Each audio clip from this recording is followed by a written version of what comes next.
ใครยัง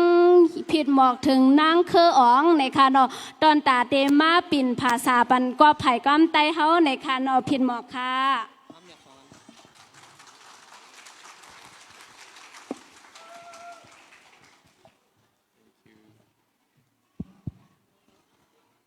Hi, hello. Good afternoon, everyone.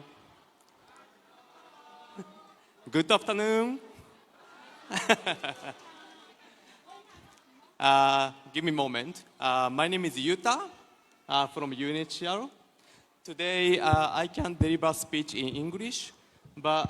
I need a translator so she can support my speech here. ไม่สูงกลางวันค่ะเขาคือมิสเตอร์ยูตาเนี่ยค่ะ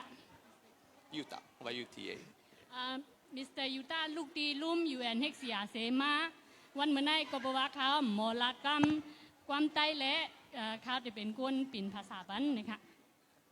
โอเค It's truly honor to join Shang community as you welcome the new year. sorry It's truly honor to join Shang community as you welcome the new year. วันเมื่อไงเขายินโจมตีเลมาเขาโฮมปังป้อยปีใหม่ใต้หนานะคะ And also, I am very happy to see very familiar face. As you know, UNHCR is working very closely with community leaders and the community member. วันเมื่อไงเขาก็ยินโจมแทงรองเนื้ออันไรหันหน้าตาอันคุ้นเคยเลยอันมีอยู่ที่ไหนนะคะก็บอกว่าลุ่มอยู่แอนและดังลุ่มใต้เนี่ยก็เหตุการณ์จำใจกันมากข้าวหึงเนี่ยแหละค่ะก็ยินโจมเต้ๆเนี่ยค่ะ Today is not only celebration, it also moment to reflect on the journey your community has taken. วันเมื่อไงก็ใจว่าเข้ามาโฮมโจมและมามุนโจหลายๆกล้วยเนี่ยค่ะมันเป็นข้าวย่ำอันเฮาตัดดีมุนมีและวนขึ้นลองตั้งหลังลองข้าวตั้งอันเฮามาถึงดีเมืองมาเลเซียในเนี่ยค่ะ Many of you have faced difficult circumstances before arriving in Malaysia, and the challenges do not end here. ก็ว่ากูก็เนี่ยก็ทบตั้งหยาบผืดนาตอนตาเตมาถึงเมืองมาเลเซียในเนี่ยค่ะอันตั้งหยาบผืดนั่นมันหนำใจเล็กๆค่ะแต่ว่าลองตั้งหยาบผืดเจ้าในก็มันเดี่ยมสุดเสียงไรดีมาเลเซียในเนี่ยค่ะ Refugees continue to live with uncertainty, limited access to service, and the constant pressure to support your families while staying here. ก้นปลายเพศเจออยู่ในเมืองมาเลเซียในกูก็ในก็อันตอนตาเดจอยแถมตัวเจ้าเก่าว่าป้าอยู่ริมว่าป้าปิญญาในก็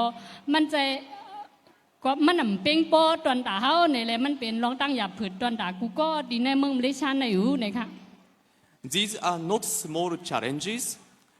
They require daily strength, resilience, and then courage. อันในก็มันหนำใจตั้งหยาบผืดอันเล็กๆในค่ะมันได้เป็นอันเฮาโหลเจอจัดปานกว่าวันเหลอวันนั้นกุมเลยลองแห้งเจอเลยแห้งโตเลยอันเฮาเดลัยสืบปึงอิงกว่าดีเนื้อเมืองมาเลเซียในดีเนื้อเมืองในเนี่ยค่ะ As you may know, Malaysia is not signatory to the 1951 Refugee Convention. This means there is no formal legal framework for refugee protection in Malaysia. ก็แปลว่าอันนำยูเอ็นเฮกเซียในอำไรโทรเสียงไว้อันเป็น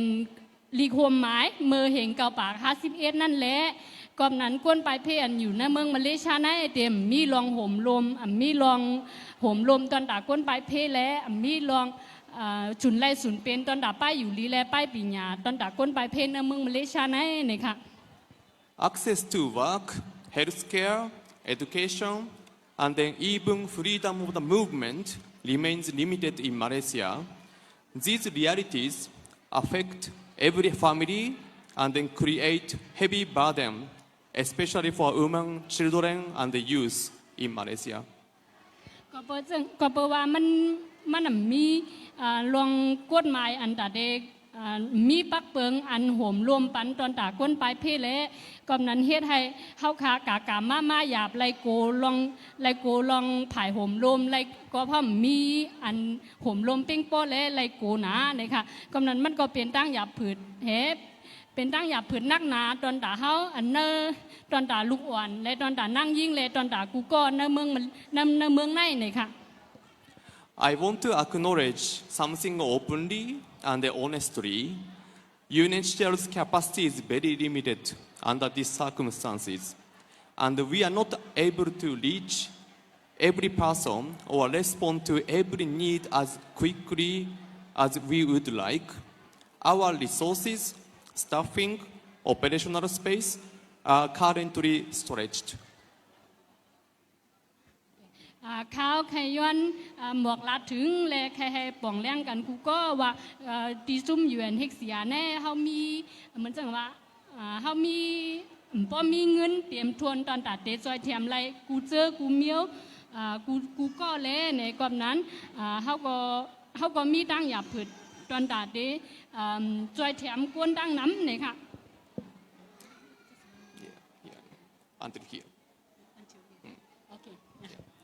So we understand very well that this can create frustration and uncertainty among refugee communities. But despite these constraints, we are committed doing our best through community-based protection, communication with communities, and then partnerships to support you in the ways that are possible.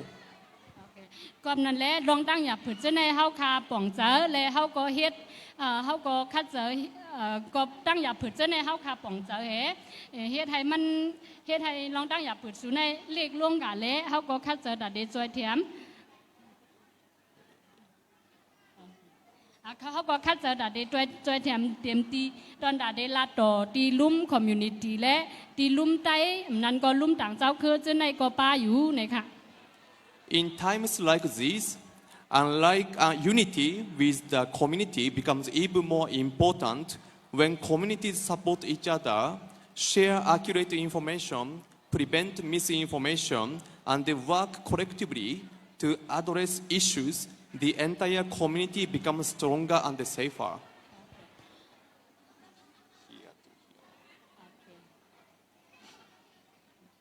ก็นั้นมือข้าวย่ำจึงหนังไหนในตีกวนดินเนอร์คอมมูนิตี้และกวนจุ่มเจ้าคือเขาจะในลองใหญ่นะตอนตัดเดเหตุการณ์จ้อมกันเนปันข้อมูลอันมันเมียนถึงตีเขาในและก็นั้นแหละมันลองใหญ่นะเต้ๆนะคะก็ตอนตัดเดเก็บข้อมูลจะในนะคะ So no organization, not even UNHCR, can replace the strengths that comes from within the community itself. เพราะว่ามีจุ่มเจ้าคือไต้และมีคนไต้จะในก็ลุ่มอยู่ในเสียในก็มันมีตีป่องสังและมีแต่เหตุการณ์ต่อไปจังนั้นเลยค่ะ Your volunteers, leaders, women's group, youth, teachers, and the community organizers all play essential role in keeping families informed, connected, and then protected. กวนอันมาจอยแถมและกวนอันเจื้อนเป็นหัวเป่าและกวนนางยิงกวนลูกอ่อนกวนครูสอนเจ้าในและเป็นกวนอันรองใหญ่อันลำรองลายๆและอันลำรองตอนตาลุ่มลายๆและก็นั้นและใครให้กับสืบกันเน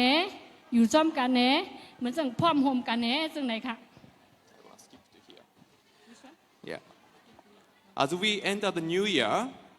I hope it brings renewed strength, better opportunities, and then greater safety for all of you. UNHCR will continue to listen, engage, and work together with the community, even with our limitations, because your voice, your concerns, and your leadership are essential for shaping better protection outcomes. เขาเดสุดขอความดีนะก็ว่าปีใหม่นะเขาย้อนให้เป็นตัวใหม่ใจใหม่และเป็นให้ไรมาลองตัวใหม่ใจใหม่และ ให้ไล่ลีเรือเสเก่าให้ไล่ต้วนให้ไล่ลีเสต้วนเสเก่านะคะและให้ไล่รถเพกันกูก็ยาก็สืบเสนอยู่ในเสียได้ขึ้นสีเพศการกว่าจอมดีลุ่มนั่นก็ต่างจอมจุ่มเจ้าเคยจะในเสกอบนั้นและเสียงสู่เจ้าในเป็นเสียงสู่เจ้าและลองตั้งใครใจลองตั้งหันถึงสู่เจ้าในลำลองหนาเนี่ยค่ะตอนตาก้นตอนตาลุ่มอยู่แอนกูก็ก้อนเนี่ยค่ะลำลองหัวเป่าและลองห่มลุ่มในก็ลำลองหนาเนี่ยค่ะ At the end, please let me promote our activities there, Touch and Go campaign and also Remedy campaign. This is most important protection tool in Malaysia to protect you and also families. So if you are interested in, please go to the booth and make your signature on that. Thank you so much. แทงรองหนึ่งก็เขาใครฝากไว้ว่าเขามี Touch and Go และมี Insurance มีรองสังในก็อันนั้นเป็นตอนตาเกียรติเคสตัวเจ้าเก่าอันลำลองเลยเซเปิ้ลในค่ะอันตอนตาเขาเดสาจัดปานกันในมาเลเซียในเขาโดดไล่มีปันโดดไล่มี Insurance อันอามาขำตอนตาตัวเจ้าเก่านั่นค่ะนั่นเนาะเขาใครย้อนฝากไว้วันนั้นค่ะ Thank you